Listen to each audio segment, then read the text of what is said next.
I want the odd jobs to be my in-laws. I want them to. I really, really want the odd jobs to be at my marriage ceremony and be my in-laws. Because this fucking episode of Gintama, priceless, priceless, priceless comedy. Like, the preview of last week's episode, the face, the thumbs up, you know what I'm talking about? That right there, I knew this episode was gonna be good. You get to this episode, and I was already dying at the beginning, because the psychotic nature of Yamazaki writing in his journal, or his diary, his stakeout journal, and he's like, Tama-san, Tama-san, Tama-san, Tama-san, Tama-san. That right there, like...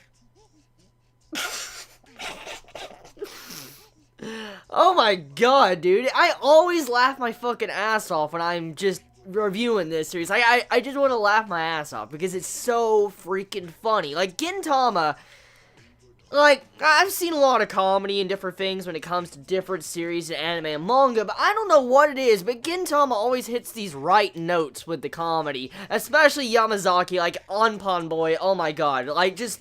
the way he was watching Tama, like, had the middle of his stakeout turned into Tama-san and testicles, and that, what the fuck, like, oh my god, I mean, it gets even further than that. When you see how the journal's unveiled and Hichikata and Kondo, they're looking at it, I like what Hichikata said. He's like, we should probably change the Sengumi to a stalker school, like train professional stalkers, because, I mean, we have our main boss, Kondo, stalking out a girl, and now we have where Anpan Boy Yamazaki is also staking out Tama-san, and that's, oh, that's just beginning the priceless comedy of this episode, like, whoo, that just starts it, right there. I was just laughing because that's just the beginning of the episode. That's like the first 4 or 5 minutes of the episode, and it was already that damn funny. And the episode is just funny from start to finish, but usually when it comes to Gintama, it's hit or miss. Like, it depends on your type of comedy, and Gintama has a wide variety of comedy and different genres throughout the entire series, so it really depends if you like the episode or not, but this episode hit home for my comedy, because seeing odd jobs, and then Shinsengumi actually sit down and being kind of like in-laws fighting over, like, you know, you're not worthy of my daughter, you're not worthy of my son, so forth, so on. The way that was done, that was funny, because I could see something like that happening, because, like, you know, stuff like that does happen in, you know, different shows, anime. I've seen this done before in movies, and to see how Gintama kind of did a parody of that, fucking hilarious. It's so fucking hilarious. Now, one thing that was funny, though, was Tama's cooking. That... I don't even know where to fucking start. Like, Tama reveals that she eats things, like, or whatever she does. She eats the food and warms it up inside of her body, which I guess that's her stomach.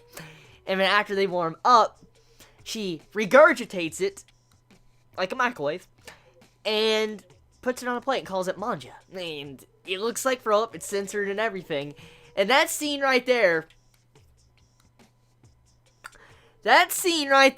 is nightmare fuel. Like, imagine, just imagine if you love this girl, okay? Or if your wife, let's just say you have a wife or you love this girl.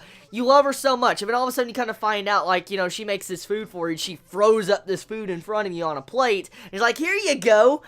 What would you think? Like, if that was done to me, truthfully, I'd be thinking, like, did I do something to piss you off? Like, did I insult you in some way to piss you off? Like, did I do something bad? Please let me know, because I am sorry, because you throwing up in a plate and then saying this is manja, clearly when it's not, and then everybody's looking at you and throwing up trying to have sympathetic puke next to you.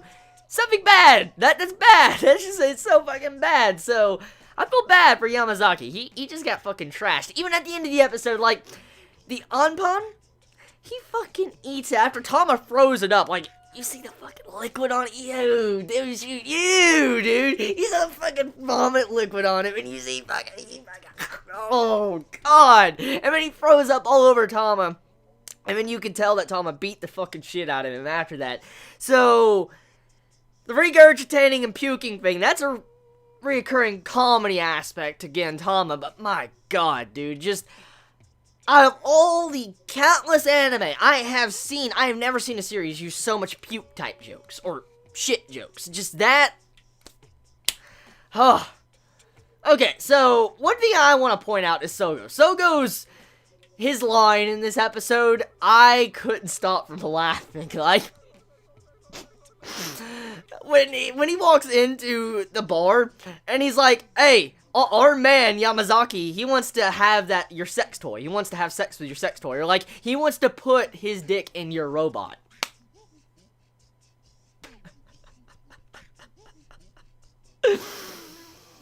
Woo! I'm crying right now because it's so funny. Just that line is just so damn good. Like, Yamazaki wants to put his dick inside of your robot. Probably not exact word for word, but that's kind of what he said, what Sogo said. And that one, like, foams up, like, when he turns his head, and he's like, his eye come out, yeah, dude, that's just like, what the fuck, like, that entire segment of the episode, like, one of the best segments, besides the puking scene, when you just see Yamazaki's expression after Tama pukes into a plate.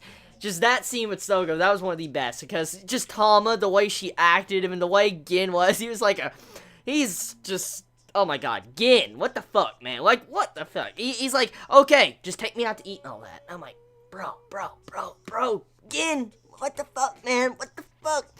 So, the episode, the main concept is Yamazaki crushing on Tama, and at the end of the day, Tama, you could see, shot him down or beat the shit out of him at the end, and I wonder if this is going to be a reoccurring romance, because Gintama does have a reoccurring romance. I mean, we have the S&M type romance going on, the stalker romance going on with Kondo, and, you know, Otai, so I wonder if we're going to see a reoccurring romance with Tama, because I always thought Tama and Gin kind of had, you know, something going there. I mean, I highly doubt they would get together. I'm just saying you would assume that she's like a love romance or love interest to Gin.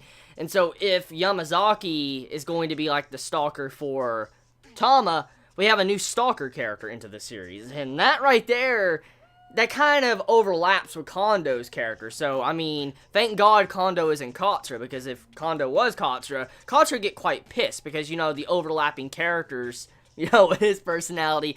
So, yeah, I wonder if the mangaka is going to use that joke with Kondo and Yamazaki, since if they do both start stalking their own girls they love, that'd be fun. That would be fucking funny. But what's even more priceless is just seeing how the Shinsengumi constantly has stalkers in it, or some very fucked up individuals. Like, I mean, Sogo, just like, what the fuck, bro? And then you got Hijikata, just, I don't even need to go into Hijikata. Kondo explains himself, he's a freaking gorilla. Like, why would they have a gorilla as a leader? And then, Onpon boy, Yamazaki, he's psychotic, he's fucking psychotic, dude. So that's about it. I mean, that's about it when it comes to this episode. Tell me your thoughts, and yeah, I love you all so much, please be safe, Chibi out.